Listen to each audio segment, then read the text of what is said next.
This episode of FineScale Modeler's New Product Rundown features Dragon's M752, IBG's PZL.23, Moebius's Death Dealer, Tamiya's Sturmtiger, and Wingnut Wing's Fokker D.VII. This episode of New Product Rundown proudly brought to you by Hobby Zone USA, the source for all your workbench storage needs, and by Cult TV Man's Hobby Shop, the place to go for science fiction and fantasy kits and accessories. I'm Elizabeth Nash. I'm Aaron Skinner. Twice a month we get together to check out the latest kits and accessories. We call this the New Product Rundown. Welcome. Let's start this episode with Dragon's 1/35 scale M752.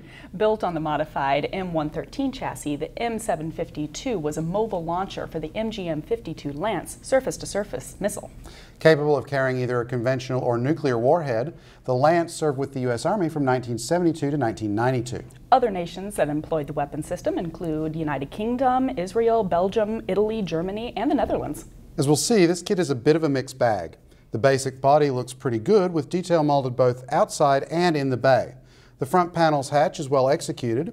The floor has sharply molded diamond plate, and there's tread on the back panel. Bulkheads in the engine deck have sharply molded detail and grills. Disappointingly, the lower hull features molded-on road wheel arms with zero detail on the inside faces. The wheels themselves feel a bit like a throwback too. The outer faces have nice hub and bolt detail, but the inner road wheels are flat, featureless discs. The fenders have good bolt and connector detail, but the flare is exaggerated. Link and length track wrap the running gear, and sag is shown in a section of the upper runs. Separate soft plastic track blocks are included. The missile mount is a highlight with crisply molded frames, arms, and more. Carefully assembled, it will elevate and rotate. Boxes for the missile fins are included in the bed, but some other equipment appears to be missing, represented by empty frames. Plumbing for the launcher is replicated with final tubing. The missile itself is well molded, with recessed stabilizer rockets and panel lines. I'm not an expert on the Lance, but I've read a few things that lead me to believe the fins may be the wrong size for the warhead type. Check references. Small parts such as elevation wheels, hooks, and more look sharp.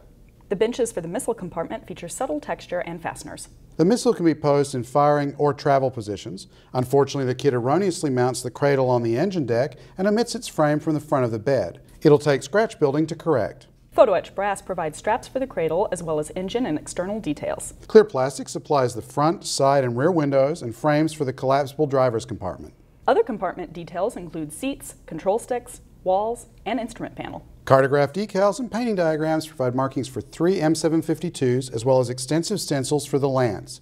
A matrix of numbers and letters allow infinite options. As I said at the start, this kit combines some nice features with head-scratching detail compromises and mistakes. Out of the box, it will look like an M752, but it'll take some extra work to make it accurate. Next, we have IBG's 1/72nd scale PZL.23A. This Polish light bomber and recon aircraft entered service in the late 1930s. And it was Poland's primary light bomber when Germany invaded in September 1939. It's been a long time since a new tool 1/72nd scale Karash hit hobby store shelves, and IBG's kit has all the hallmarks of a modern model, including very fine recessed panel lines on the fuselage. The inside of the fuselage features molded structural details and cockpit controls. Cockpit detail includes the floor and pilot seat, wing spar with middle crew seat, controls, frame, instrument panel with decal face, and rear gunner seat, weapon, and spare magazines. The gondola underneath is separate and features another machine gun. The wing comprises a one-piece lower part with good recessed and raised detail, as well as cutouts for windows in the belly, and upper wing halves with equally good molding, including a textured walkway on the port wing root. All control surfaces, such as the rudder and elevators, are molded in place. The beautifully molded engine with cooling vanes is largely hidden by the close-fitting cowl, and the propeller incorporates the spinner. In contrast to the box top, the instructions show the fixed main gear spatted, but exposed gear legs are provided, along with 2 styles of abbreviated spats to fit those pieces. 6 bombs can be slung from the hard points molded on the belly. Clear parts for the canopy, gondola, windows, and lights feature sharp frames that should aid masking. Photo etch metal is used for control wheels, gun sights, seat supports, and more. TechMod decals supply markings for 2 versions of the same airplane. It's great to see a modern tooling of this interesting bomber. Moebius has released its long-awaited 1/10th scale kit of the Death Dealer. In 1973, noted fantasy and comic artist Frank Frazetta painted the now iconic image of a mysterious warrior on horseback. That image has graced album covers and spawned novels, comic books, and role-playing games. The U.S. Army's 3 Corps and the Marines' VMM-164 used the Death Dealer as a mascot. Moebius's offering includes inventive packaging with a nifty slip-off end wrap that looks like vellum with a wax seal, which leaves you with a complete and unobstructed view of the original painting. Definitely suitable for framing. Assembly starts with Death Dealer's mount, a fearsome warhorse.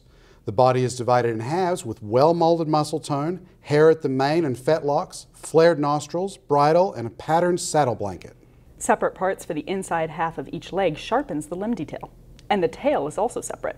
The ears are molded with the forward projection of the mane, which means less awkward filling and sanding. The base features prominent mounts for the horse's feet and some appropriately corpseified humans. The spooky warrior comprises torso halves. Some details, like the belt, obscured in the original painting, appear to be based on subsequent images of the character by Frazetta. His legs feature draped chain and scale mail, as well as armored feet. The latter fit into decorated stirrups molded with prominent spurs. One bare arm emerges from decorated shoulder armor to grip a shield emblazoned with a striking bird and covered in nicks and scratches. The right arm is molded with the warrior's cloak. A separate 2-part hand grips the menacing battle axe. The head and helmet build from 4 pieces, including the back and front, which sandwich the horns. The 4th part represents the shadowy face, or beard, or horrible deformity. The balance of the parts includes the sword, and tack for the horse, including saddleback and pommel, cinch strap, medallions, blanket corners, rein headers, and rein. Metal chain and rings are supplied to decorate the saddle blanket and suspend the sword. Detailed painting instructions give hints to highlight the details. This one just looks like bloody good fun. From Tamiya, we have the 1/48 scale Sturmtiger. More properly known as the 38cm RW61 Alf Sturmtiger, the vehicle fired rocket-assisted shells from its short-barreled gun. Only 18 were built in the late 1944. The kit's one-piece lower hull has nicely molded surface details and suspension arms fixed in place. Locators inside the hull mark the placement of brackets for metal weights to give the small model more heft. Sharp moldings mark the upper hull components, including open engine grills, torch cut marks between plates, and raised and recessed features. Running gear comprises sharply molded road wheels, drive sprockets, and idlers with link and length tracks. The main gun has subtle cast texture outside, rifling inside, and a 1-part end with vent holes. Remaining parts include the mantlet, exhaust covers, hatches, tools, and crane to lift the rounds during resupply. A standing crewman is provided. No decals are given, and the only painting diagram provided shows a Sturmtiger in 3-color camo in Germany in 1945. That vehicle apparently had Zimmerit on the hull. The kit doesn't provide that, but it does give advice about applying it with putty and a Tamiya coating applicator. This looks like a simple, straightforward kit that should make a nice weekend build, especially if you skip the Zimmerit. Finally, let's take a look at the latest 1/32 scale Fokker D.VII from Wingnut Wings. It's been almost 5 years since the company released its initial round of D7 kits. This one represents early production variants, including options for both the Mercedes D3A and uprated D3AU engines. Along with those choices come different cals. As with all Wingnut Wings kits, the moldings on the D7 are first-rate. The cockpit includes a full representation of the framing that sits inside the fuselage. Details abound inside with a seat, bulkheads, fuel tank, ammunition cans, floor, and controls. Flight surfaces such as the wings and stabilizers feature raised rib stitching. All control surfaces are separate, and the kit offers a choice of guns, all plastic or plastic with photo-etch cooling jackets. PE also supplies gun sights, harness, and flash guards from front of the guns. Clear parts provide optional windscreens. Decals are always a highlight of Wingnut kits, and this one is no exception. In addition to markings for 5 colorful D7s, this kit includes a full set of lozenge camouflage and a full set of the early streaked camouflage. If you've never built World War I fighters because rigging scares you, the D7 is a great choice to get started. Rigging is limited to landing gear braces and a few control wires. This is another quality kit from Wingnut whose models are like Pringles. You can't have just one. Look for reviews of the PZL.23 and Death Dealer in upcoming issues of FineScale Modeler magazine. And you can see more new products in the September issue, on sale August 1st. Thanks for visiting FineScale.com. I'm Elizabeth Nash. And I don't patronize bunny rabbits.